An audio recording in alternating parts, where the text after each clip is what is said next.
Dans quel cas le propriétaire peut-il donner congé à son locataire en matière de baux d'habitation? Ces cas sont limitativement énumérés par la loi du 6 juillet 89.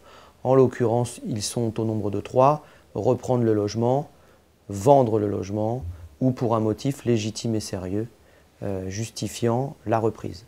Alors, motif légitime et sérieux, un exemple? Ce sera d'une manière générale tous les cas de figure où le locataire n'a pas respecté ses obligations locatives, c'est-à-dire le paiement régulier des loyers et charges, ça peut être les troubles de voisinage, les problèmes de relations de voisinage.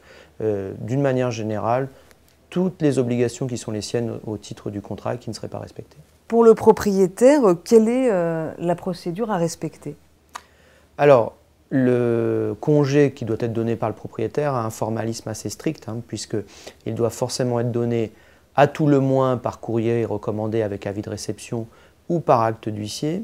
Il doit respecter un certain formalisme, puisque le motif de reprise de ce congé doit être indiqué. Et ensuite, il doit être donné également au moins 6 mois avant le terme du congé. Si le délai de 6 mois est expiré, le délai de 6 mois de prévenance, de préavis qui précède le terme du bail est expiré, le bail s'est automatiquement ou tacitement reconduit. Que se passe-t-il si le congé tombe en pleine trêve hivernale? La notion de trêve hivernale, qui court du 1er novembre au 15 mars, ne joue qu'en matière d'expulsion. D'accord ? Alors effectivement, on peut avoir la problématique du congé qui expire pendant la période de trêve hivernale, et le propriétaire se retrouverait avec l'obligation d'exécuter, de faire constater le congé comme on l'a vu et exécuter une décision d'expulsion pendant la trêve hivernale. Il serait confronté à la même problématique qui gèle sa procédure, puisque du 1er novembre au 15 mars, il n'est pas possible d'expulser, quelles que soient les raisons pour lesquelles on expulse finalement. Existe-t-il des locataires protégés? Il y a une catégorie de locataires qui, lorsqu'on lui donne congé, bénéficient d'un droit de relogement, je dirais, du propriétaire bailleur. En l'occurrence, ce sont les locataires qui cumulent 2 conditions. La première, une condition d'âge, avoir plus de 70 ans.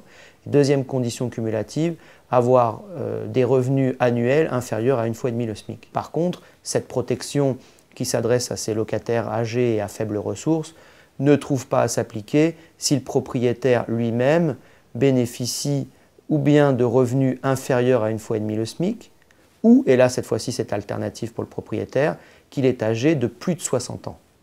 Alors, que se passe-t-il en cas de conflit si le locataire ne quitte pas les lieux en temps voulu? Le locataire est déchu de tout titre d'occupation, dès qu'il est occupant sans droit ni titre, au terme du congé, c'est-à-dire au terme du bail si le congé a été régulièrement donné. Dans ce cas de figure, normalement il doit partir de son plein gré, on fait un état des lieux de sortie et tout se passe bien.